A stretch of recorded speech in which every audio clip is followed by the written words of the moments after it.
What's going on, everybody? Thank you for tuning to another episode of Right on Cue Podcast. As always, I'm your host, Logan Chestnut, El Jefe of Right on Cue. Man, baby, come back. We're back, guys. Keaton, as always, I want to introduce my co-host, Keaton Helms, Cook Shack Barbecue. Also, Mr. Matt Osmond Sr., a.k.a. he got the walk in Memphis. And Josh from Hess Hogs Barbecue is joining us tonight, man. As always, I am excited to see you boys again. It's been a long time, man. It's been too damn long. Longest 48 hours of my life, Logan. I've missed you so much. I know I've missed you, sir. I've missed you. I have missed you.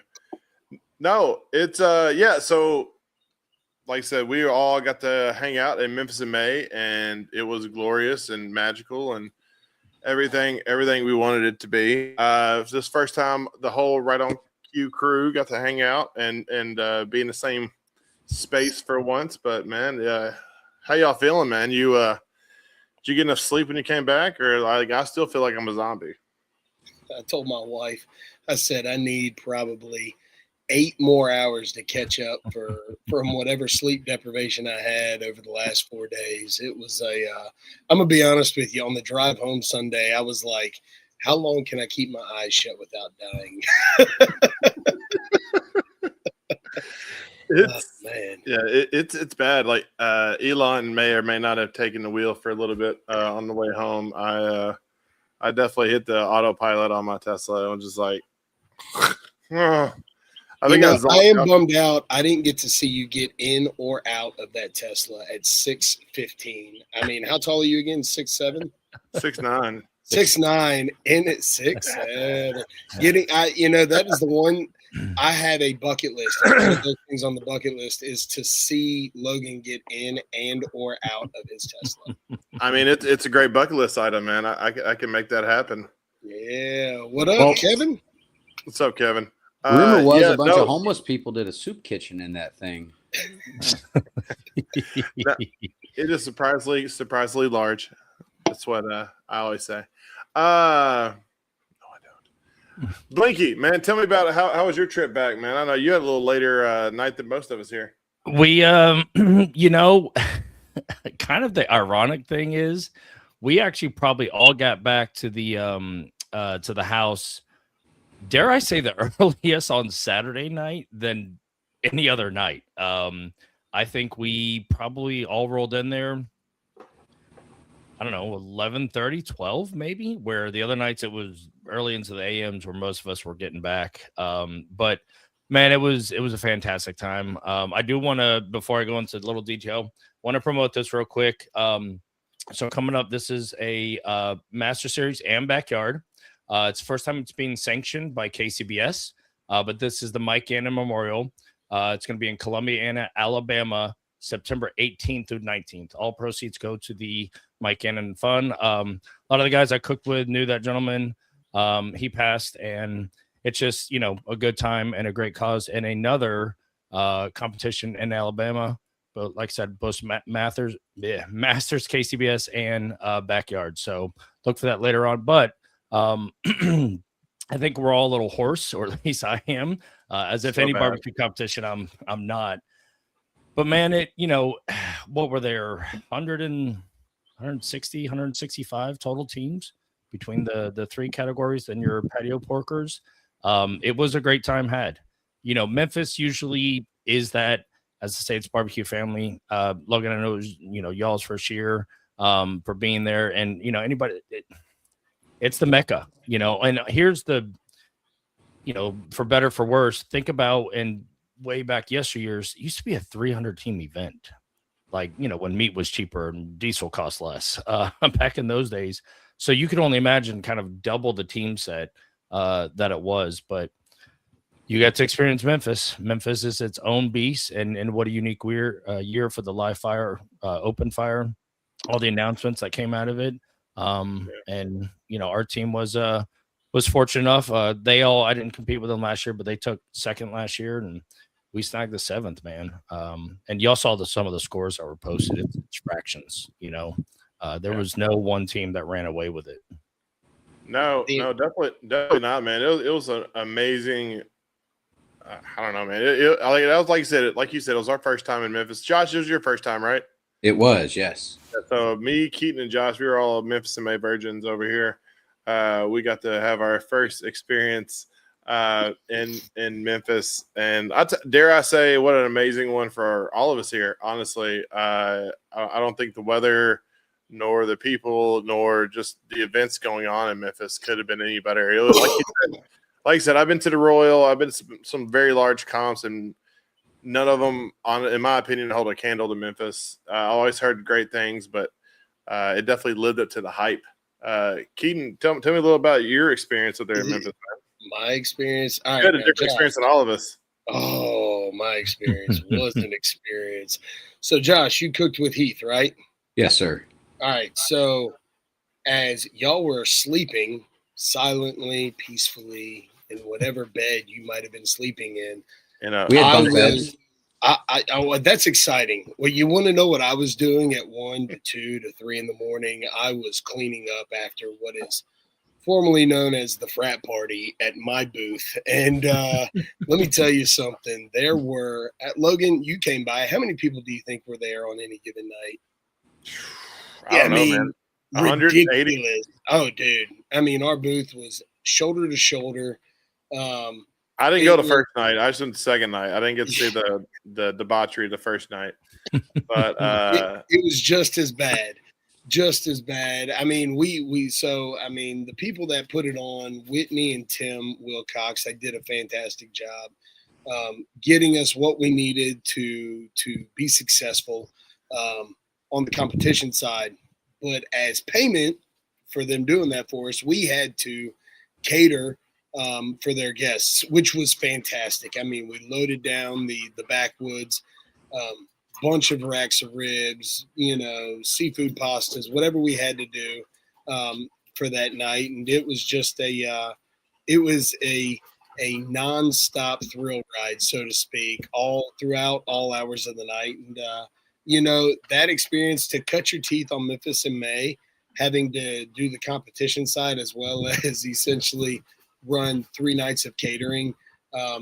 It was definitely an experience that I will never forget. And it was dude, our team, we got to walk the stage 3 times, twice on ancillary nights and then once on Saturday night. So to be able to do that was a crazy experience. So needless to say, it will go down as one of the greatest weeks of my barbecue career. Thoroughly enjoyed it. And on top of that, I got to see Blinky in person. All right. Oh. I think at one point I kissed him on the head and he just kind of looked at me like, did you try the cinnamon pickles? Josh, I hate I didn't get to meet you in person. I'm gonna be honest with you. I didn't go by Heath's tent. And I should have gone by and met y'all. As a matter of fact, I might have seen you walking past the copious amounts of people y'all have on y'all's team. I know I got to meet Dan with Take It Easy. Yeah. Take it easy. And Ryan with Only Cans. But I hate I didn't get to meet you, but one day. And I have my daughter here who is trying to get on camera. Just 1 second, sweetheart. Great experience, though, Logan. I appreciate you asking. No, yeah, absolutely. Josh, man, of all of us, you kind of had a different experience than the rest, man. You got to walk once or twice. And last. Last, yeah. Most importantly, last, man. Tell me, like I said, the mania, because, I mean, because I didn't, we kind of just ragtag bunch of kids over there in the poor section of Memphis in May. Not like you, high pollution rich boys. I will laugh and rich right now. Yeah. You and your rich mahogany, like double deckers and DJs and blah blah blah. No, we actually roughed it out there, but yeah, it was I'm happy I got to come and visit, and steal beer from you guys on a pretty regular basis, and got to see you. Obviously, I love seeing you anytime I get a chance. But tell me kind of how the Heath Riles experience, because Memphis in May, I mean, it's kind of synonymous with Heath Riles. Honestly, if I could encourage anyone to experience Memphis in May for the first time, I would say do what I was fortunate enough to do. There was a large team of us. And within the teams, we were broken down in different sections of responsibility to make it work. So while we didn't do the late night crazy parties, there was a lot of you know, Home Depot, Walmart, Royal Oak, things like that. They had their execs and folks that would come through. There was a team of people for that. Then there was the team running, the pits over on the comp side. There was a team for garnish. There was the, we'll call it hospitality team or the sample tent team. And that's the team I was on. So my purpose there was to cook food and to make sure we were kicking food out for the public.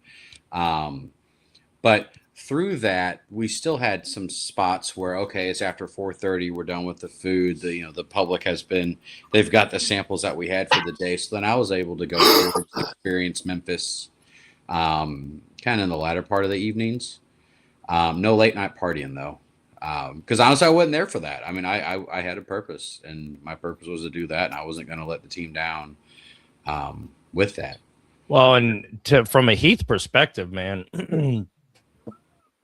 Everybody knows how fierce of a competitor he is, but my opinion and talking with him from last year and this year, and man, you could easily argue that you and the team that was there, cooking the food and sampling to all the public that's there, y'all were kind of set up. Let's see, the main or one of the main entrances, and y'all kind of had a corner spot in the rib section. Yeah. That's arguably the most important for the Heath Riles brand, I would say. Absolutely. Just for brand recognition and representing, as an ambassador for Heath Riles. Yeah, it was nothing I took lightly. And not myself. I mean, the entire team, everyone over there. And no, we understand, Josh. You did all the heavy lifting. We heard. Yeah. That's not true. No, we our guy that was kind of leading that team over there, barbecue dad Jody, that guy. It just no quit whatsoever. Little Bear was over there. Yeah. If you don't follow him, you should definitely check him out. He's an amazing cook. And there's other folks. Only Cans was over there. Yeah, the Ninja. He was over there a little bit. He actually spent a lot of time on Saturday doing ribs. Just kind of understand that process, because if you've never hung ribs and cooked 24 ribs at one time, it is a little different experience on a drum. But it was a good experience for everyone. So I'm very thankful for it. And yes, I was lucky enough to get to walk some more and then walk last. But that was just as a supportive role, when it came down to what was turned in and the execution of that was. Did after it's over, people are congratulating, y'all take team pictures and you go back to the site. Did y'all hang out? Did any special bottles be popped? Was there any, team celebration at the site, or was it hugs? So not so much at the site. I mean, there was a lot of folks that came over to congratulate Heath, and rightfully so. That was history in the making, that people either witnessed firsthand or got to experience. We had most of everything cleaned up. And that, again, came from the team there before, understanding what this looks like, how not to be there till 3:00 in the morning. Mm-hmm. So we were able to leave the site by, I think we got to dinner at 11. And then we were back on the hotel by midnight. But it was, most of the team after everything was, packed up, cleaned up, we all went to Huey's, great restaurant. Shout out Huey's, because they did great. Their burgers are in Memphis. They're amazing. Absolutely. Yeah. And so it was a good time. And then, we had a shuttle bus. We had a bus driver, Trey, guy. He's like herding cattle with us. So he kept us all in line and on task and on time. It was a very well run operation. For 4 days, that Wednesday through Saturday, that I got to witness, be part of. Well, he's been there and done it before, so I'm sure he's kind of, had it down pat. I'll kind of tell, like the mix up of your team was interesting. You had your competition cookers, and then you had, I call them the social media guys, and you had your celebrity chefs. Tell me kind of the dynamic between, the competition cooks and kind of the personality, YouTube celebrity chefs and stuff that were kind of there. Was that kind of hard? Because I mean, everybody there is kind of a bunch of alpha males when it comes to cooking, and everybody obviously knows how to cook and what to cook. Was that kind of hard, or was that kind of put in place on the front end? It was put in place on the front end, and you can have a great plan, but you have to be fluid. You have to be able to say, okay, this person was supposed to be doing this and it's supposed to take an hour, but hey, it took an hour and 45 minutes. The mix of folks that Heath was able to bring in, and the amount of people that are willing to give up their time, their days off to come there and do anything from building kale to running the fires to doing the demos to whatever it was at the highest level they could.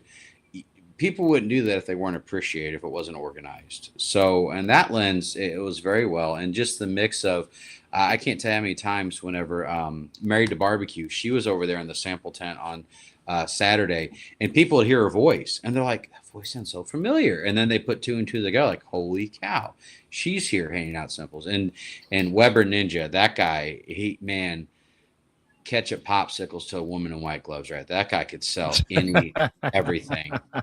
And then Barbecue Dad by Jody, Barbecue Dad Jody. That guy, he was everything in between. He was leading the site. He was out there with the crowd. And then you got, Bob. Oh, Bob. Captain Insano. Bobby T. Bobby T. And just, guilty of the stories and, so many fortune cooking sayings and just experiences he was sharing. And when stuff get tough, he'd come by, crack a joke or, walk by us with pizza, but then we wouldn't get to eat the pizza because it was not for us. But, I hear good things about it. No, I got tasty pizza. It was awesome. So no, the mix was great. And then having your Little Bears, your Take It Easy's, your Only Cans, people that are out there every weekend that compete, that understand the grind. That's like, okay, we cook 4 meats by ourselves. Every one of us are solo cooks. But to get together as a team, all functioned well. So it's just, like I said, it went well. I think it was close to 6,000 samples we gave out Thursday, Friday, and Saturday. Crazy the amount of food y'all pumped out. Yeah. And again, that doesn't happen by accident, and that's not a singular operation. I mean, the Tommy, older gentleman there, that guy, I mean, if he wouldn't have been in the position he was in, he was the anchor. And he just kept things, and he knew, hey, I need this, we need that, and real subtle, real respectful, and people just listened to him. So, like I said, Heath's son came over. We had a good time with him. He worked quite a bit, had one of his buddies there with him, and he got in and worked. He wasn't just like, look who I am. He's like, look what I can do. So again, it just, yeah. It's awesome. It was good. Yeah, I feel like all 4 of us here, we all had different experiences at Memphis in May, and they're all unique and all kind of, exciting. Like I said, Keaton, I know you got to go down and help out. I mean, James, he's intense, but he's a hell of a cook. And I felt so like he's very, I feel like, he knows what he's doing, and he demands, the same level of execution that he wants. But dude, I couldn't help but A, feel bad, but B, die laughing whenever I go over there Friday night, and there's this huge just frat party like Keaton was talking about going on. It reminded me of college, just booze there and just people being stupid.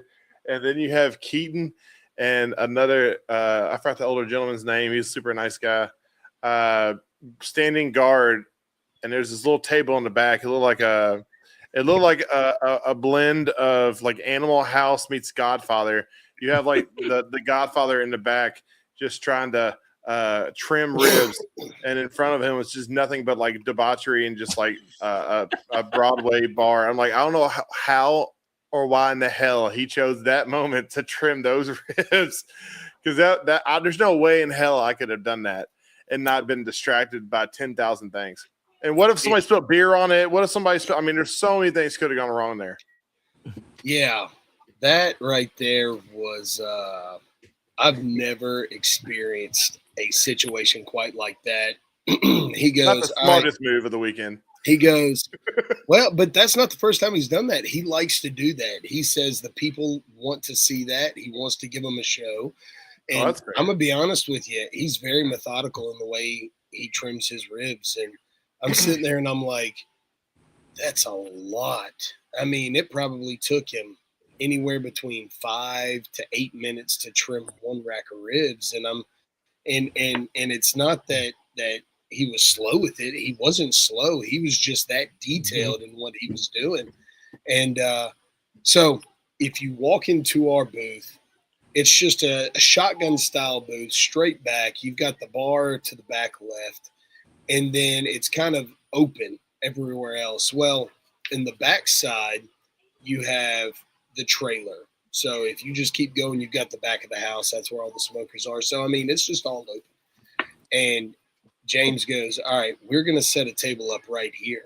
And I'm like, okay. He goes, we're going to trim ribs right here. I'm like, but the bar is literally right there. There's going to be a line of people there. He goes, yeah, that's going to be fine. You see these chairs?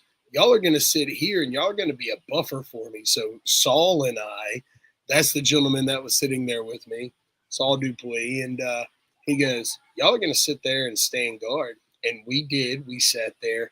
And the amount of people that bumped into us was, I lost count. At one point, somebody came in with a bubble gun. And bubbles were everywhere. And Saul, I swear to God, Saul landed on the ribs like a grenade. Like he landed on it like it was a grenade to protect the ribs. He had the ribs pinned up to his chest like this. And I'm sitting there like, this is crazy. So I go and hunt this person down with the bubble gun. Needless to say, I think he ended up trimming 26 racks of ribs that night. And by the time I got to bed, I was blessed. I mean, it was 1:30, 2 o'clock in the morning. I was like, all right, we got to be up and back by 5.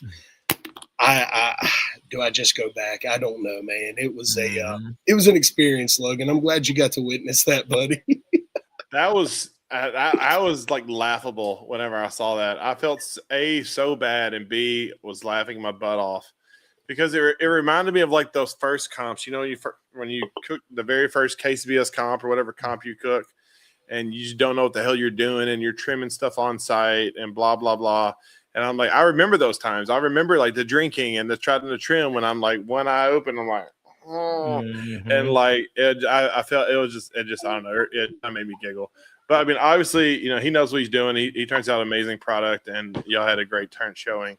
And then Matt, man, like I said, man, we got the poor to the rich, and I think the bottom half here, the bottom half here. I mean, obviously, Keaton, you had a sweet setup yourself, but the bottom two down there, they definitely had a setup. I mean, Matt, you had a damn Irish pub as a cook site with a commercial kitchen in the back. That was insane. So Matt's team cooked shoulder. We were all ribs, all three of us, and then Matt's team cooked shoulder. So tell us about that kind of experience. All right, so let's see over here. There it is. Team Water Dog, who I met, I guess it was 22 when it was actually the second time it was at Tiger Lane, because the first time was the year that the Mississippi had flooded and they had to move it. So that year I cooked under my own flag. I had the teeny tiny baby little engine that could cook site, and Water Dog was 2 or 3 spots down from me. We both cook shoulder. So I get introduced from these guys. They're all from Florida. And so me being from Florida, we're like, and then I find out, of course, they're Seminole fans. So, you know, there's a little disconnect. He's a Kentucky fan too. Well, yeah. Oh, well, yes. Martin is originally from Kentucky. And so, man, we've just, you know, kept up, stayed in touch. And then kind of a smaller amount of them cooked with Tillman at the Royal this past year. And we just got reunited, and, you know, Smoke Slam wasn't going on. I had cooked past years over there, and I got welcomed to the team. I had known them. I had stayed in touch. Like I said, they're a team that is very methodical. You know, Josh, kind of to Heath's perspective of like, hey, this is going to happen here. But we had 6 weeks worth of Zoom meetings as a team, spreadsheets, there was everybody's input of this. They go by previous years of and everybody is either been to Memphis before, a couple of them it was their first year, or have a food truck or a restaurant. Like it is a group effort. They build walls, they have everything measured out, they chalk line it, and it is a very oiled setup. You came by main parts of the bar, and now this year for shoulder placement, we ended up getting placement, I don't know, call it towards the back end, if you will, of where that was at. And there were 2 rows of shoulder teams off in the corner pocket. But we handed out, booze to everybody who came in. They cooked on 3 different cookers. And yeah, there were, 2-door reach-ins, and we had a 3-comp sink, and we had everything that you could kind of really need. In fact, to your point, Logan, of the first contest in the meetings, like, hey guys, I have this. Do we need that? Like, nope, we got it. Hey, I have this. Nope, got that. No. They're like, look, bring your own cooker for your ancillary. Bring your knives if you want it. Bring whatever seasoning but other than that, we have everything. They pay for it kindly for the site. And then, man, you should have seen us. Yes, we started tearing down after we realized when it make finals. But that whole thing took 2 days to set up and about 6.5 hours to tear down. It was just in the trailer, gone, just undrilling walls and everything, and then we were on the road. But that's Memphis, right? And Logan, for all y'all's, because you were there and you saw it, in my opinion, because I just been there, sometimes before, there was one noticeable difference. I think, Logan, I told you this year, in my opinion only, there was more horizontal spaces. There were a lot more wide rather than tall. And maybe that's because it's not at the river, but it's not like there's not space at Tiger Lane. There were only handfuls, would you say, of 2-story, 3-story double deckers that y'all saw? Maybe 10. In past years, especially right there around that grassy knoll area, man, they were everywhere stacked across. And so there was just really, I didn't see that visually from previous years. But nonetheless, man, it's you go big for Memphis in May. You got the sponsors of the coin. No joke. I told everybody there, I said, man, if I ever win the Powerball, there will be signs. And it will have my name on them when I have my baller booth there in Memphis. You can't hide barbecue money. Yeah, dude, the freaking the double deckers. Like, I think me and Keaton, whenever we did our little tour, dude, some of those, there's a triple decker, and that scared the crap out of me. I'm like, there's no way in heck I could get my drunk butt up to the 2nd floor or the 3rd floor. I don't know what's more scary, the top floor or the bottom floor. Because, I don't know if I'd rather, fall to my death or get crushed. It's one of the 2. I think most of the double deckers were by me, and I watched that thing, all of them just sway side to side, and I'm like, yeah, there's no way I'm going up there. Yeah, you get some big boys like me up there, we're going to test the weight limit up there for sure. But no, I think it's like I said, the 3 of us, competing in ribs. Kind of talk about the day of, the business side of it. What time do you guys kind of get started? The rub and how do you guys see the process of that compared to KCBS process? I'll let both of you. I'll let Josh start off then. So our team, we were there at 4, and that was everyone. Expectations to be there at 4 a.m. Whether you were just there to be there at 4. Or you were there getting the pits going or whatever that was. It was a team effort to be there. And then from there, as time went on, the areas of responsibility changed. By 6, we were over in our station getting stuff and prep for the sample demo tent. For the actual competition that day, Heath had a very basically by 15-minute timeline. And it was interesting to sit back and watch just from a process standpoint, because it wasn't like people were looking up at a clock. Oh, it's 5:15. I do this. It was just the team he has surrounding him has done it so much. It was just fluid. It just happened. And I, that day I was able to get away a little bit just to kind of watch, okay, it was time to wrap. And it wasn't, all right, it's time to wrap. It was, they just knew it was time to wrap. And then so the team, the process of what they did. And then once the stuff was emptied, one person went, they took care of cleaning it. It was just very seamless. And, when things are organized, you can control it better and generally have better execution. The flip side of that, for what we see in KCBS, one, for me, I don't cook on the Outlaws, right? I cook on drums. So for me, I would probably have started much later because it just doesn't take as long to cook, ribs on a drum. But you'd have slept a little longer. a bit. But he had that pit filled up. What was his rib count for day of? Do you know? I thought it was 22 racks. I believe we started out with 120 racks. Or it was 100. It was 120 or 140, and I apologize, I don't remember the number. That's but then test cook. What's that? Is that with the test cook? Yes, that's with the test cook, and that's also cull. So the ribs that we cooked for the public were cull ribs. Okay. And I'm sitting here looking, I'm like, man, I wish I would have brought my vac sealer. I'd take these ribs home with me. They were all prairie fresh, and man, I maybe 3 racks of ribs because I'm the guy that cooked all the ribs, right? That were the cull ribs. I just didn't see any that I was like, oh, I can see why this made the coal pile. I was like, oh, I wish I would have brought my vac sealer.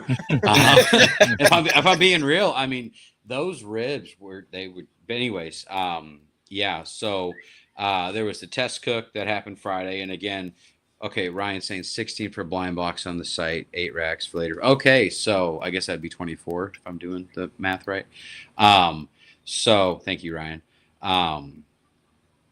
But the Friday event, there was, I think, a less amount that was cooked, and that was done for the visitors that came over to the site. But that was the full tilt. I mean, it was 100% what the ribs were turned in Saturday was what was delivered to the VIPs and special guests we had on Friday. And I didn't sense any, oh crap moments of what was going on with the test cook. I mean, the fellas, they knew. It was a neat experience to sit and watch. Now, how long has, because you've got the guys, right? How long have those guys been cooking with Heath? There's a couple of the gentlemen, if I understood correctly, they've been doing it from quite close to day one. There's other folks. The gentleman Kevlar that was running the pits, he's been doing it for several years. Yeah. I think Bob's done it for 7 years, I think. Bobby T. Oh, Bobby T. Yeah, sorry. I was thinking Gonzalez for a second. Yeah. And Bobby T. And it was interesting to watch him. I mean, Heath would just kind of look up, and then Bobby T, he's just Johnny on the spot. He's giving input or just, hey, it needs this, or just that second opinion for him. But he was present through the whole thing, through that whole cook. And like I said, it was just everyone had a role.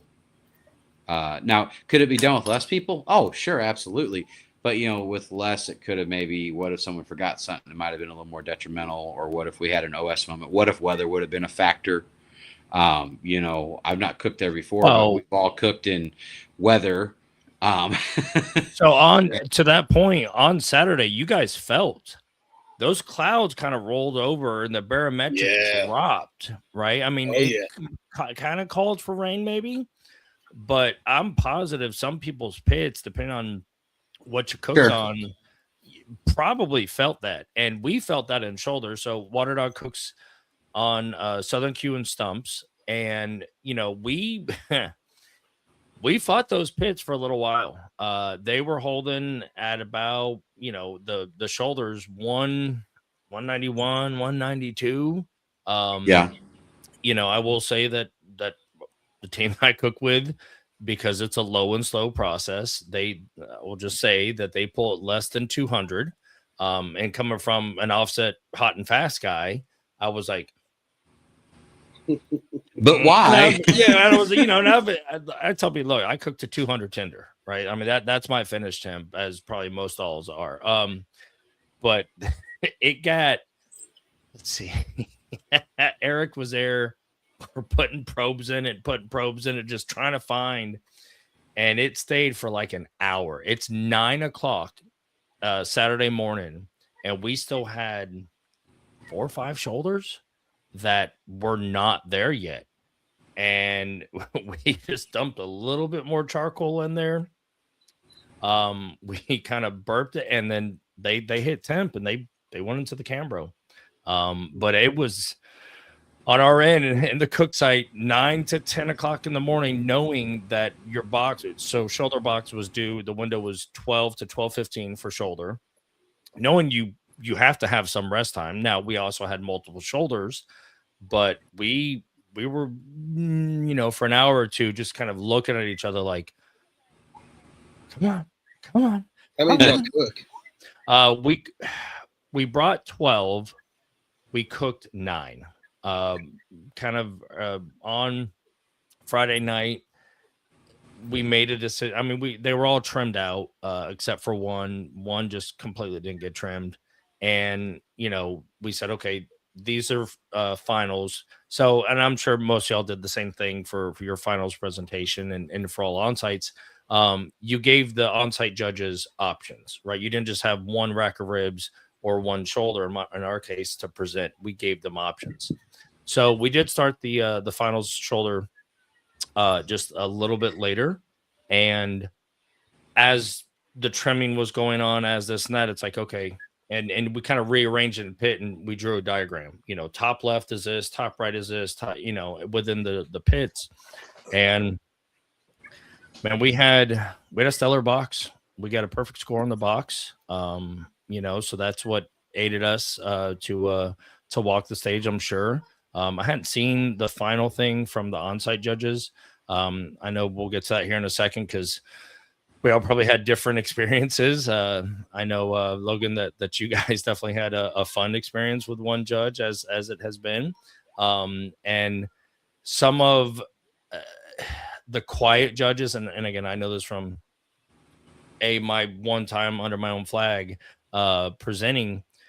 A quiet judge during the on-sites, the 1, 2, or 3, really scares you. It really kind of does. And you don't know whether you're doing something really good or something bad, because as we're there and we're feeding, we're talking, we're in our own heads, or if you're there and you're away from the on-site, from the presenter, you're in your own head thinking this or thinking that, and just, yeah, it is nerve-wracking.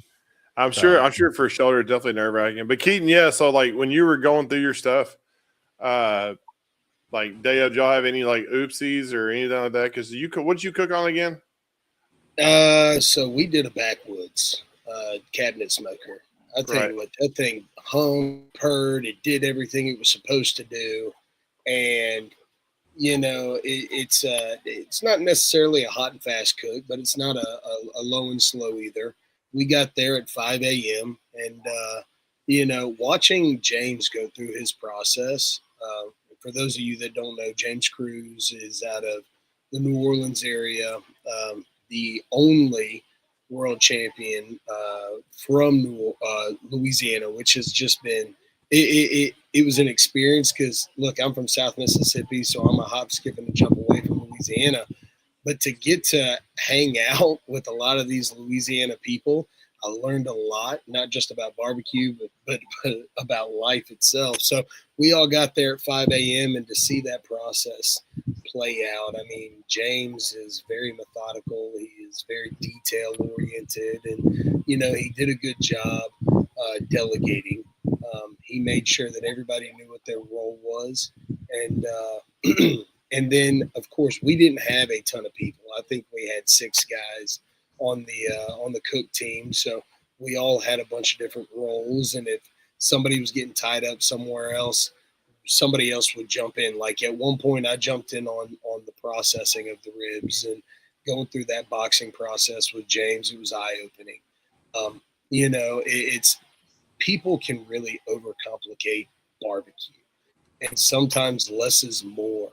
And James's process was, I mean, it is as true a rib as I've ever tasted. He let the meat speak. Now we ran comparts, Durox in. I tell you what, it was a clean bite. It was juicy. It was flavorful. And it was something that I hadn't experienced in a long time in terms of just flavor from ribs. Because I don't know about y'all. I inject my ribs. I mainly run KCBS, BCA, and I'm a hammer. I'm going to inject them because I'm trying to get as much flavor as I can in there. And you know, to experience ribs like that, it did my heart good. You know what I mean? Yeah. But were there any blunders? Yeah, of course there were blunders. There were mistakes, but like all good cooks, you're able to go in and your adjustments on the fly. I think at one point we had to take, I think we cooked 22, maybe 20 racks for competition, and we ended up having to take a handful of them off, put them on the drum, just really hammer them out on there just to make sure they weren't KCBS tender, they were NBN tender, you know what I mean? Mm-hmm. And it was I tell you what, man, from the time in which we went from the blind box to presentation, it was it was 30 minutes of pure hell. I mean, you want to talk about trying to get everything cleaned up, ready, presented for the judges. And then on top of that, our judges came early. Hold up, let me. I didn't hear anything, you guys. No, that was cut out. All I heard was the neighbor's dog barking right there. Yeah, darn neighbors. Yeah. So the judges came early. My job was to receive the judges and to make them feel at home, which is important because that's where it all starts. Yeah, right. So they came early, and I'm James get the boxes started, and I hear somebody say, "The judges are here," and I'm like, "Oh shit!" And James is like, "Go, go, go, go, go! I'll get this taken care of." As soon as I walked away, somebody slid in and took over, and that's just a testament to the guys that we had on the team. Now, the team itself, the guys that made it up, everybody was pretty much brand new, but we were all pretty. Sorry, brother. Give that dog a bone. They're fighting over a softball right now. But I mean, look, we're all competition cooks. We're all competent cooks. And we worked really well together. We've all competed against each other throughout the years. So we know our strengths, we know our weaknesses. And, I got to tip my hat to Saul Dupuy and Hunter Brown. They really stepped up and helped James kind of sail the ship, so to speak, on those ribs. And Saul did a hell of a job being that number 2 guy, manning the pits, making sure everything was where it needed to be. And Hunter stepped up in that presentation where he was able to get those ribs pumped out and turned over, ready for the next judge. Because that was my first experience seeing on-site presentations. And I didn't know what to expect. I'm gonna be honest with you. You know that feeling you get in the bottom of your stomach, and you're like, "Do I have to go to the bathroom?" No, I get it, man. I totally get it. You've only got 15 minutes between, and I think it's either a 5-minute or not even. So it takes multiple layers of people to reset, to go, to get ready and set the stage all over again. Yeah, but you got to rinse and repeat. You do, and the guys that we had on our team were the guys for the job. Larry Canada and his son John Canada, God bless those 2 guys. They kept the train rolling. They're not competition guys, but they are organized. Larry, we call him the squirrel wrangler. He always was on time. He had if he would say 15 minutes till the turn-in window opens. Yep, 30 minutes till the turn-in window closes. And I'm like, thank you, Larry. I appreciate it. When it was my turn, of course, I did the turkey ancillary. When it was my turn, God bless Larry, he goes, 10 minutes till the turn-in window opens. I go, no, Larry, stop. But you know what? That's what I was for shoulder. And I only gave a call out of 15 minutes till window opens, and then once it was. And how long were y'all's walks? Because our walk turned out, I think, 2 minutes if you walked at a gingerly pace. Okay, so you were the closest of all of us. we had, and of course, it also depends on who's walking the box, right? Because if you guys have ever been in a competition with me and I turn in late, I hit the jet speed. My parents score a sacrifice at that point. We had a 4-minute and 10-second give or take walk, and we literally had Willingham's right next to us. So if you went left out of our sight and you hit the sidewalk, it was straight down to the judges to turn in box. So we had a straight shot, but we were just that far out, and as we all know, every second matters. No, absolutely. I'll tell you what, talk about, like I said, our experience, because we're like, we didn't have the pleasure of having any veterans that had been there before. We literally had a bunch of backyarders from Alabama, come together to kind of the all-star team from the backyard section. I said it, Josh, the all-star team. And what a good idea! A bunch of all-star backyard cooks cooking together. Hey, who walked the stage? I mean, you're just mad you didn't think of it first. Oh, you're right. No, but so we had me and AJ and Gareth. He was our captain. He's what kind of helped put it all together. And we had Leela Q, Pat, and his wife Leela. We had Michael Underwood. Barking. Don't forget about Bill French. Yep, Bill French, and then Barking Pig. I think that's Cody. I can't forget Cody. Man, dude. Everybody there kind of had a job and knew kind of what to do. But it's funny, we didn't know. We kind of knew what we were going to do, but we were also kind of unorganized too. We didn't kind of realize the whole show aspect. Because we're a bunch of KCBS cooks and we're backyard at that point, and so we brought down 8 Hunsekers. I think we were the only team in Memphis that were cooking solely on cans. We literally cooked everything on cans, and it was awesome. But I'll tell you what, man, I'm proud of us. We kind of put it together. We didn't really have any. We didn't realize the theme was Ireland, so I stole some Irish flag banners I reallocated some Irish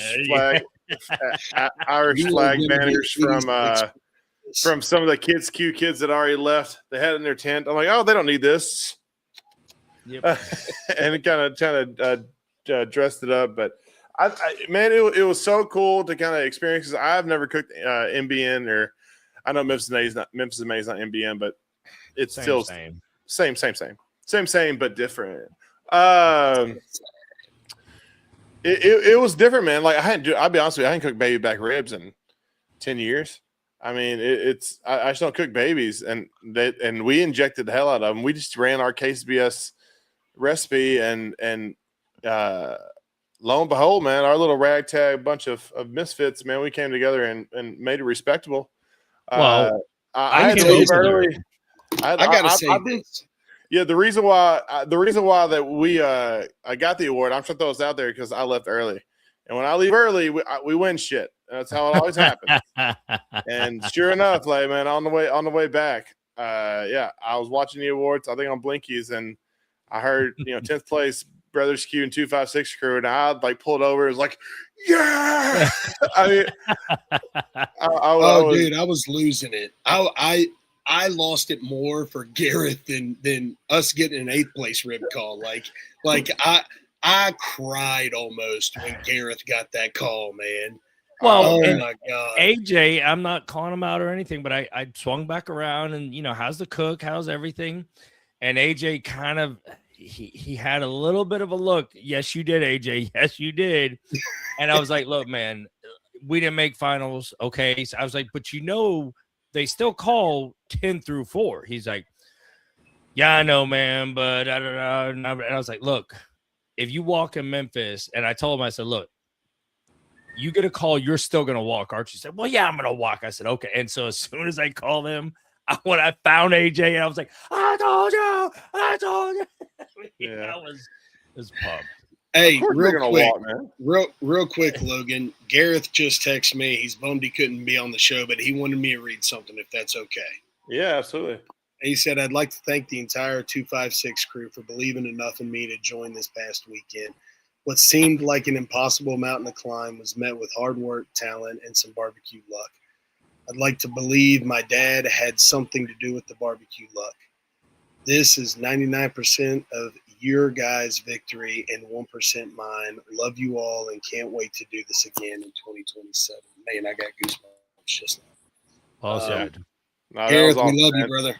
Love you. Yeah, for sure, man. Wish you could be on tonight. But man, yeah, it was an awesome experience. We flew by the seat of our pants. We were not put together like Heath and Josh and them and Keaton's team. Like we did not know what the hell we were doing.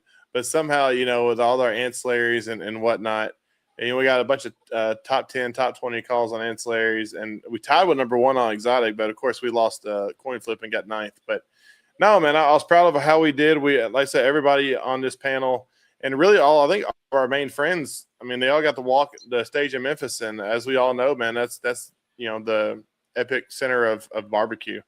And it just, I understand what they say when they say Memphis hits different, and it does. It's a monster. I will say, y'all's, because I went by, y'all's decor and everything, you had it. Here was ours. This is okay to show, right? This is because, and back to your point about only cooking on cans and whatnot. If you're displaying on a can, you don't have the grandiose. You don't have a sanctioned outlaw or a separate pit or etc. But all that little bouginess that we don't do as KCBS, and you can't even do an MBN because they don't allow guard. Like all that factors into it. There's teams. I guarantee Myron had $500, $700 in garnish alone. It's like the effort that goes forward for the Super Bowl of Swine is second to none. I will say that. Is. I like the NBN. Like we talk, Josh. Me and Josh talk about it all the time. Keaton, Matt, we've talked about in the past. Like KCBS is awesome, and we all love. We all have loved KCBS in the past or currently do. But one thing that kind of gets old is it's kind of paint by numbers. It's you do the same thing, rinse, repeat. You do the same thing, rinse, repeat. Whereas the Memphis in May, man, like especially the ancillaries and stuff, like you get creative. Like there was some awesome, and you kind of put on your chef hat and get to kind of be creative and turn stuff in. And I really like that. I truly did. And we're going to talk about my favorite thing here in a second, and that was super creative. But what's your guys' kind of opinion on that? KCBS versus MBN, and kind of the rinse repeat of KCBS versus the creativity edge you get with the MBN and kind of the leeway they give you. So I am a creature of habit. So KCBS is comforting for me because I know I'm cooking to a standard and expectation. And the same can kind of be said for MBN, so to speak. I mean, you're just taking it a little further. But with Memphis in May, dude, I mean, the creativeness there, it is so cool to see those creative juices start to flow. It's out of my wheelhouse. I am a traditionalist. Like when I turned in my turkey, I turned in slices of turkey, and I started to hear what all these other people were turning in, and I'm thinking to myself, did I mess up? Can I do a turkey empanada? Was that yeah. And look, it worked out for me. I got an 18th place turkey out of 91 teams. I was not upset about that. But it did reaffirm that good barbecue is good barbecue. And you can be as creative as you want, which is cool. It gives that wow factor. But at the end of the day, good barbecue is good barbecue. And that's what's going to win, in my opinion. Absolutely. Josh, how about you, man? I can appreciate the creativeness that I saw there at Memphis in May. But for me, I'm kind of a, how can I keep it simple? And, now I just cook Rib Cook-Off Association, and I love building those boxes of foil. So, that's just, it's even easier. It's one less thing to worry about, and it gives me more time to focus on the protein and the cook. But I really think people are able to express themselves. And you just think it just from a sight, I mean, past the box, you know, the plants, the hanging baskets, the cadence of what that looks like as people enter into their areas, to the chairs, to the bottles of water, to just everything. There's so much thought that goes into that. I think it invites more people into the barbecue world because that may be their gift, their skill set, and they're able to contribute with that. So I think it has its place. But me, no, I'm the simpleton guy, personally. Give me a sheet of foil and a styrofoam box, right? I'm like MacGyver, a couple popsicle sticks and a rubber band, and I'm gonna get this thing to figure out. You know, chewing gum. Yeah, I like it. Yeah, I haven't minded especially for ancillary, the creativity. And I'm no garnish expert, right? I mean, Logan, you've seen my boxes. Wes Garrett, shout out to him, calls my KCBS boxes the 80s porn bush box because I'm so kale heavy. You know, but until KCBS puts more emphasis on, you know, appearance rather than it be the lowest scoring. Anyway, that to be, it matters to me, and it is part of it, knowing going into the competition, okay, you have to do this, you have to display it on your pit, you have to say, like, all those bullet points. Do I think maybe some people go overboard with it? Yes. Do I think my first year cooking Memphis as my own, I probably went underboard? Also, yes. You know, that year I got 47th out of 52 place pork, and then I walked the stage with these guys this past weekend. So, you know, complete left and right. It's part of the building blocks, I think, as all of us understand, and it is truly hyped up as a world championship, not just because of the international aspect, not because of the size, not because of the cost, but because there are devils in the details. They're just truly, if you go over and your on-site time, you can, you know, be DQ'd from that judge. If you go under a certain, you can be DQ'd from that judge. There's all these parameters. And to a guy like Heath, who's, you know, had a legacy built in Memphis in May, to a first timer, Logan, as you and all yours, and James has walked the stage, first place in reps before. So like, there's these other contributing factors, and yet, as any cook that was there will say, you got to hit the right tables. You do. You got to turn in good barbecue, and you got to hit the right tables. I think that's consistent in all competition cooking, no matter, you know, what you're on, whether it's KCBS, MBN, CBA, NBN, or freaking Food Network. I mean, you gotta you know, be on the right stuff in the right time. I would be remiss from a personal. Let me just say this is a Matt Osmond Blinky's Offset perspective. I would be remiss if I didn't say, and for anybody who didn't know who's watching this year specifically, they added a new wrinkle for the category. So last year was the inaugural pork police, as I think it was commonly called, and that started in whole hog. And then second this year was in shoulder. So a shoulder team, because you guys didn't experience this, physically had a representation or representative there to watch the boxing. And from the time, and they introduced themselves, their little team huddle. And we had this nice lady, I think her name was Miranda, come, and she kind of identified who's going to be in that area, who's going to be boxing, who's going to be handling the meat. And those people were identified and said, okay, I'm watching you. And then they had this little dot, this little red dot that before our box walked out of there had to be on it. And that was the indication that this was an okay box. Ribs, I believe, did not have that. I don't know if they will. No, they didn't. You can't. Because we're turning in ribs. Well, I mean, it's bones. But we also know within hog and within shoulder, there's all the people. There's some gray areas you can mess with. But yeah, no, I think it's cool. They try to keep it as fair as possible, and Memphis is, you know, tries to be as very fair as it can be. All right, man. Last half of the show, last little part of the show. I've been itching to talk about this because this, I think, I loved obviously seeing all you guys. I love the whole experience of Memphis in May. But can we all agree that the MBN was the second, took back seat to that live open fire? Open fire was holy crap, guys! That open fire experience was just epic. I thought I was a kid at Disney. It cost you about 10 grand so far by my count. I got to experience that at the shed with the Ferris wheel, the Carnival of Chaos or whatever it's called. I got to experience that, and it was crazy cool to watch. And then getting to see it at Memphis in May, I'm going to be honest with you. This live fire aspect is about to blow barbecue wide open, and I am pumped to see that happen. And now a sanctioning body. Yep. It will be soon enough. Trust me. Yeah. No, they announced it. Yep. They're not going to do it? No, they are doing it. Yeah. So Christy, yes, and Al and Mike. Yeah, all of them. They're teaming up, and they formed they launched officially Memphis in May, the Live Fire Association.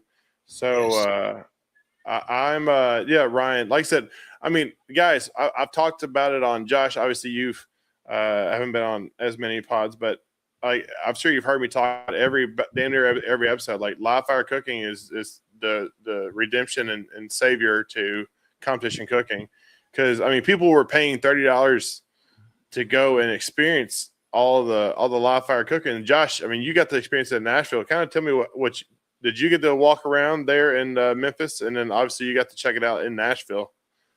So I got to spend more time with it while I was in Nashville. In Memphis, it was more kind of in the evening when they were cleaning up and resetting. But just what it was interesting to me in Nashville when they were doing, I know one of the teams, it was a kids team, the Future Q team. They did a pork belly, right? I did pork belly on Saturday because someone gave us pork belly, so I did it for because I was bored. I wrapped my pork belly, right? I got the sizz, I got where I want. I'd wrap it, liquid, whatever. These kids, or these cooks, are hanging the pork belly over live fire, and they're cooking it perfectly. And they don't get to use foil. They don't get to wrap it. And they're delivering, in my opinion, it was better tasting than the pork belly I made. Yeah. And I wasn't really under a time constraint. And I didn't have to worry about the wind and the variable of the heat. I was cooking it on drums. Drums cook flawlessly. You know what I mean? And just the level of expertise behind that, I couldn't do it. I mean, you could, but I mean, it incorporates everything that is cooking, like, just primal cooking. It takes you back to like a caveman style. It's just fire and meat and some torture devices that they've dreamed up. Dude, how barbaric were some of those devices? Dude, a Viking ship, like it was a Viking canoe. It was like something out of a BDSM room. I mean, it was. I mean, they had some crazy. There was hogs hanging. There was lobsters hanging. That one, it rotated. And then spun the other way around. Yeah, man. Guy Fieri was using it. I mean, dude, it's so fun. It smelled amazing, and I'm hooked. Like I love it. I want to be a part of it, and I can't wait to talk. All right, KCBS. Logan's gone. He's going into open fire. He's there. I'm sure. Logan, put your pants back on. Well, dude, I'm not gonna kid you. So like every time I got hungry, like there was those food trucks. By the way, Memphis in May, the one terrible disappointment.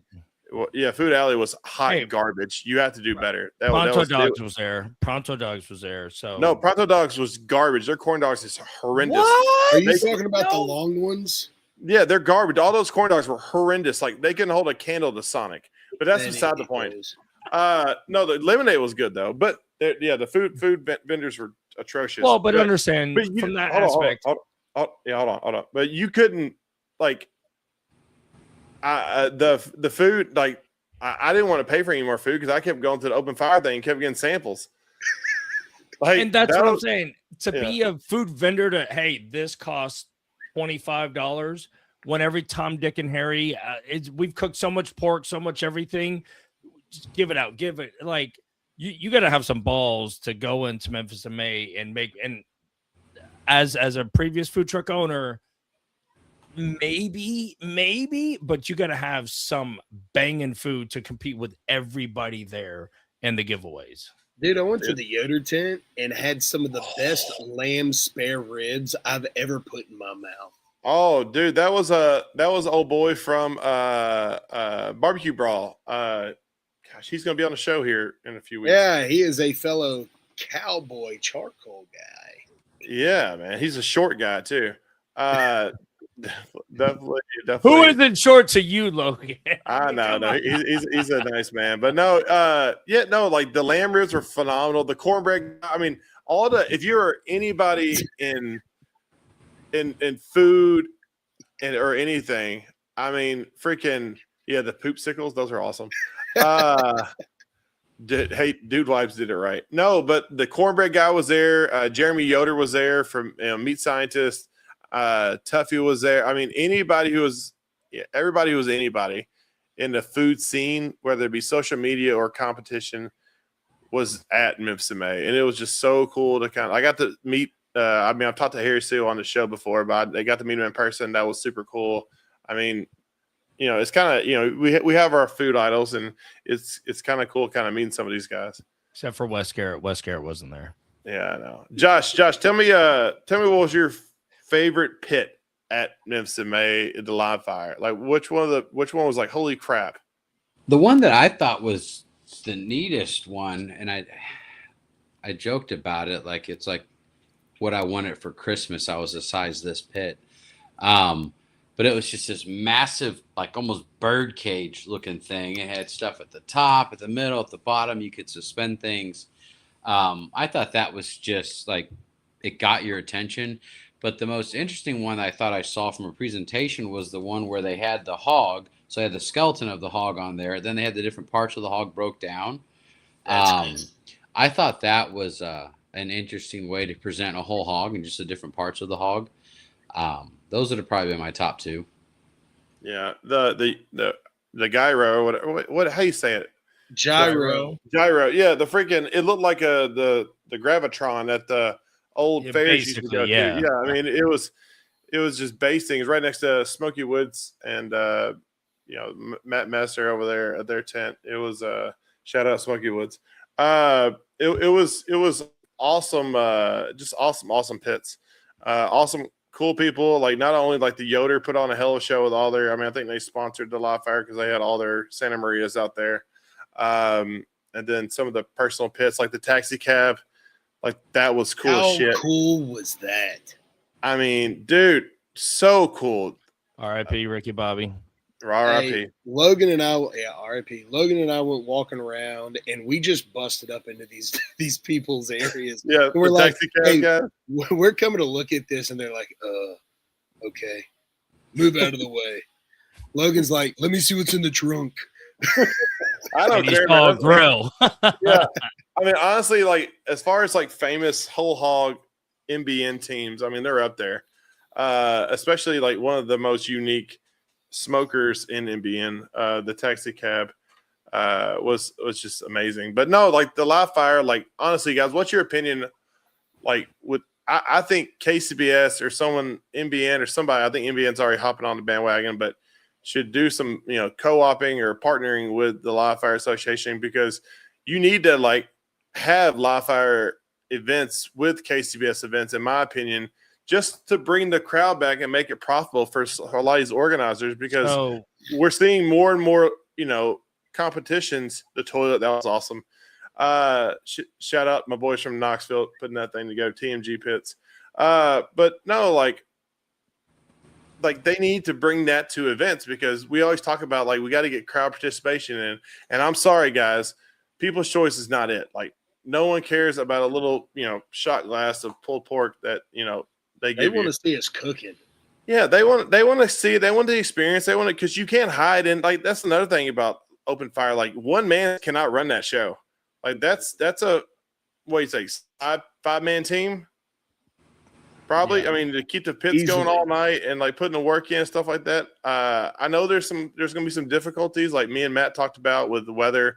Weather's going to play a huge part in that. A lot of rainouts or whatnot. But I mean, as far as like getting the crowd energized and excited to come see, competition cooking, it doesn't get any better with live fire. So to that point, Logan, the icon of barbecue, right? We all know the logo, which is the Weber kettle. Like that is the icon. You heard their announcement, because obviously the Weber Blackstone merger, acquisition, whatever, in years past, and how Blackstone came out with their their open fire kind of Santa Maria. Well, they announced at Memphis In May on Friday the Weber, little bit different than the Blackstone version, but nonetheless, man, I'm probably gonna buy one. Like that, I'll be the little engine that could. We all have had a kettle once before, Smoky Mountain, whatever it is, and just Weber's iconic with it. I'll be a buyer of the Weber open fire with the burn down box on the side, etc., as my introduction pit into open fire. Can I afford a Tagwood? Can I afford a Yoder? I mean, sure, if I save my nickels, I could, but to learn on, yeah, that's the one that I want to cut my teeth and then progress, as we all have, into our bigger pits. Not many people had a can as their first one. We had maybe a Smoky Mountain, right? So it's kind of the progression. So I will say kudos and hats off to Weber for picking that one thing to announce their splashdown into that market. Absolutely. Yeah. Josh, what's your opinion on, maybe it's just me, it's one of those things like, when you get a certain car, like when I got a Tesla, I started seeing a lot more Teslas out in the road. In my opinion, I'm seeing a lot more of these smoker and grill companies starting to come out with a live fire cooker or Santa Maria style cooker. Have you kind of noticed that, or is that just me having a Tesla syndrome? Or where do you think, I feel like that's kind of the trend it's kind of going for, because I'm just starting to see a lot more people get into the game. Like you said, Weber, Yoder, Tribal Fire. All these different ones kind of getting into the game. What's your kind of opinion on that? Well, I know I see a lot of, cook teams pulling trailers with their minivans to comps. So since I've been doing that for half a decade, I noticed that a lot more, to your Tesla syndrome, with my vanhood. But I think there is market share for it. And I think the manufacturing companies are going out there to say, okay, hey, what's the price point? What's the quality? What's the demand? And then how do we market it? Because you're right. I mean, everyone's got, not everyone, but a vast majority of the people do have something like that, or something that can have attachments added to it. I think the biggest thing is price. Yeah. I don't think a lot of people understand what the quality is, because not a lot of people have cooked on it. They don't understand, hey, is this a 10-year pit? Is this a lifetime pit? Is this a 3-year pit and it's going to rust out because we just don't know? How does it hold up against the hot heat, the high heat all the time if it's done, say it's done weekly, monthly, whatever. So I think there's a lot of unknowns that go into that. But yeah, I think it's here to stay. Yeah. It's just there's going to be a couple that will find that price point that's going to work for the everyday at-home cook, because that's the market, not the crazy enthusiasts like us. I mean, the market is your everyday. What's the price point for that Weber? Is it out?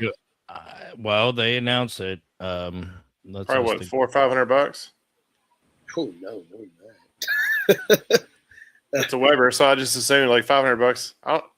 It might, maybe, I don't know. Let's look. I think the opening price point one, if it's the Weber that Walmart has, I think it's a $500 price point. Yeah, I think that's a very accessible price point for the modern, absolutely, or about any kind of cooker. I think so. If you can find one for good quality, sub $1,000, I think that would have wide, demand for the common man. Because I think everybody's used to spending over $1,000, $1,000 to $1,500 now for a smoker, just because, Traeger's that much. Everybody has Traegers. What's up, Mark? Traeger. Yoders. I can't think of like a higher, well-made pit that isn't over $1,000 at this point.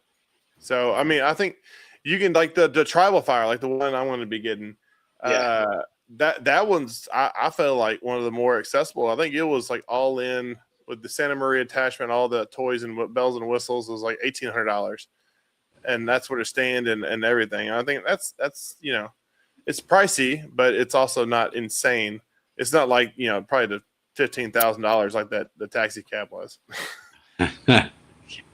But they've got their longevity out of that thing. Oh yeah, like Josh was talking about, it's going to be a balance that these pit makers are going to have to find, because you're going to have to, because you can't go cheap metal on like the Traeger. You can't go the Traeger route and the cheap metal because, like you said, it's going to take a constant just pounding of high heat consistently for a long period of time, and that's going to just wear out a cheaply thin metal.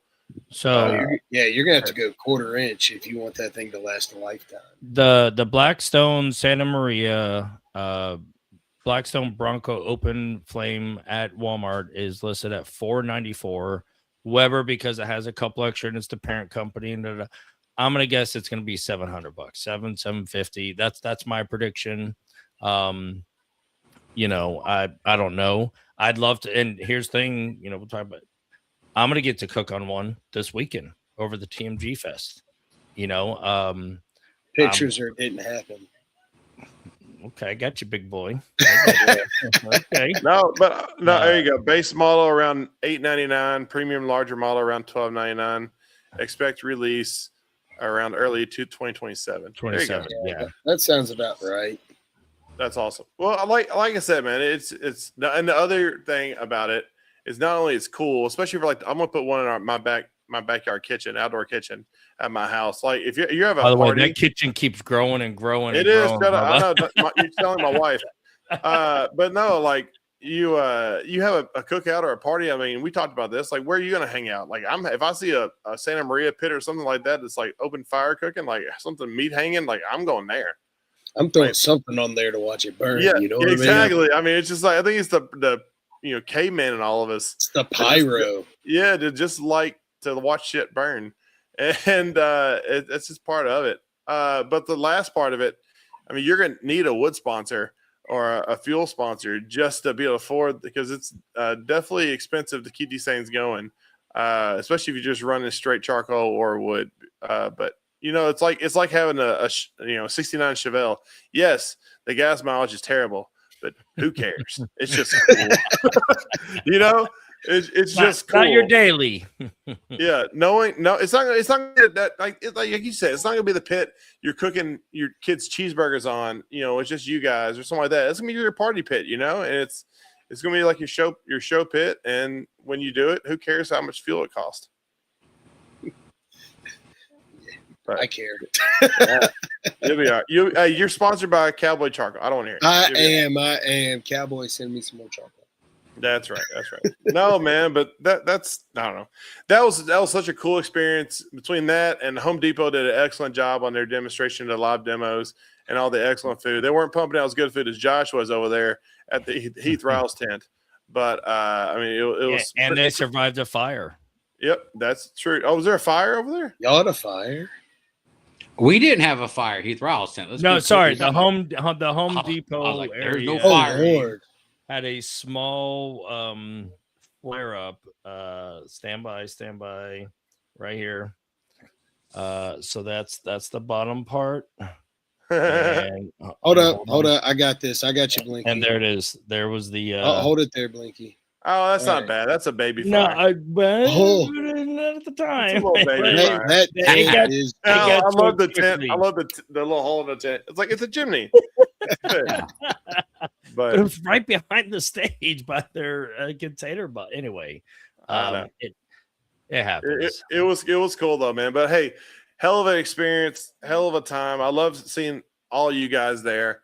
I'm hooked, man. Who's going back? Who's going back next year? Yeah, a raise of hands. Who, if had the opportunity, would go back to Memphis in May next year? I am gonna be standby for right now. Oh, the wifey. I see the wifey. No. All right, hey baby, I know you're watching. You're very supportive. Are we having a baby next year? No. It was a lot of time. And I enjoyed every minute of it, but that was 4 days and I missed a couple of events that my kids had, and that kind of bummed me out a little. But I mean, look, it was like your flag football playoffs, softball game, softball games. Yeah. I mean, look, Logan, you got to leave for your daughter's baptism. Hey, I did. Which is all the worthy for it. And I said, if I'm going to miss, the only thing I'm going to miss awards at Memphis in May for is my daughter, committing herself to Christ. So, exactly. Shout out to my daughter. Shout out to my daughter Kaylee. Proud of you. Super proud of you for for getting baptized and all that jazz. But so yeah, that was worth it for me. I'm happy I left. But like I said, that's about one of the few things I would leave for awards at Memphis in May. But no, I'm hooked. I know every year probably won't be as awesome as this year, but I loved everything about it. How much were teams like a rap star at a strip club? They were making it rain, baby. Just I mean, what do you think? Like the cheap side, I think all in you'd spend like for the poors like us. Hold on. There's a little bit of definition. Can we break it down by cook size, cook entry? Because obviously, if you cook hog, you're going to have more than ribs. True. Number one. Sure. And then number from the low end to the high end. So like cook size. Is how many ancillaries you're. Yeah. So those are factors altogether.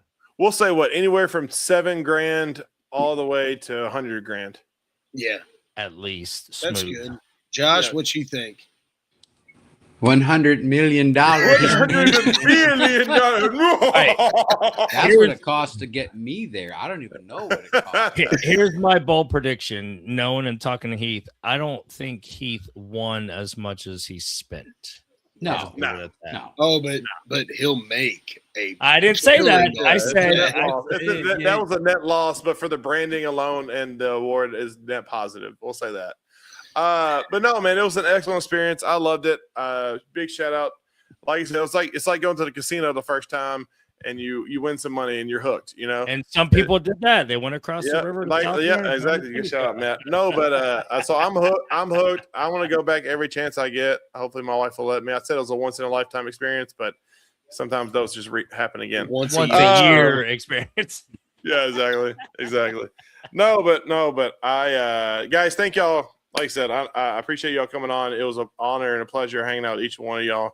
I'm glad I had free time on my hands because I would have never seen any of you guys if I didn't walk my happy butt. I got more steps in at Memphis in May than I did at freaking Disney World because I was going to see Josh, I was going to see Keaton, I was going to see Matt, and thank you boys for hydrating me with the nectar of the gods every time I saw y'all. Logan, I am glad that you walked around too. Because that was the only way I was going to be able to see you. I know. It was crazy. Hey, Aaron Leslie in the house, guys. What's up, bitches? Oh. Texas legend there in the house. My boy. I know. But no, guys, that's I want to wrap it up saying, guys, if you ever get a chance to go to Memphis in May, I hope your experience was as awesome as all four of ours were this previous year. Because that's just crazy, man. Everybody on the Right On Cue team got a trophy from Memphis in May. And Josh, you're part of the team as well. You're an honorary member, and I love you. And I got a participation ribbon. You do get the participation ribbon. No, but you walked the stage last. That was the biggest ribbon to get, man. That for sure. But no, I had a great time, guys. You get the chance, just do it. It's definitely something. It's like cooking a whole hog. You got to do it one time in your life at least. It's worth the money. Just spend it. But shut your eyes and swipe. Like I said, man, that's our show tonight, guys. I truly appreciate you guys. Before I let you go, I want to give a shout out to our sponsors, Barbecue Bus, and of course, Smoky Woods Barbecue. Check out Smoky Woods Barbecue right here for all your fuel needs. I had a great time with them at the tent, kind of cooking up. Shout out Smoking Pastor, slaying some awesome food for everybody in the crowd. But guys, thank y'all so much. Matt, what was that contest you were saying about earlier? One more time. One more time. We'll do it again, but it is in September. It is called the Mike Gannon Memorial. It is in Columbiana, Alabama. It is on the KCBS website. It is both a backyard and a Master Series contest. And so go fill it up, guys. It's a fantastic cause. It's their first year they're being sanctioned, and I'm going to be there. So we'll absolutely get you some of this. Get you a little Smoky Woods fuel. And honestly, hey, another thing, I want to give a shout out to a rub. Did you guys use the umami? That was something that I've been experiencing here lately. Downstairs, yes. Yeah. Dude. Andy, Mumami and umami. Yeah, that Mumami I tried at your place was phenomenal. Definitely going to give me some of that. And guys, also right after this show right now, whenever we log off, tune into Food Network to check out our good friend Bobby T competing on another episode of Barbecue Brawl tonight. It's about 30 minutes in the show, but rewind it. You got this. All right, guys. I love you all. Gentlemen, do you have anything else you'd like to say to the crowd before we let them go? Keaton, I'll start with you. Well, start with me. I say we just let them go, boys. Hey, I appreciate everybody that has gotten me to where I am right now. And, hey, y'all have a good night. Yeah, Josh, you got anything to say to your adoring audience? No. Fair. Okay, next. Matt. Always. I will be, unfortunately, this weekend. I may go by Lebanon for the Invitational and Open, but on Friday night, Saturday, I will be in Knoxville at the TMG Fest. Go see those boys out there. Come by me. I'm with a good charcoal, and we're going to be sponsoring the event. And I'll be serving up some samples. So see they got some awesome pits there all on display. They were all over the place this week. They were well represented. Yes. But yeah, guys, man, that's our show tonight. Thank y'all so much for tuning in. So sorry for the delay and the little time apart, but we got some excellent ones lined up, and I look forward to seeing you guys back next week at 7 p.m. Monday. Until then, man, when it comes to barbecue, make sure you're always right on cue. Right on cue. Later, guys. That's all, folks.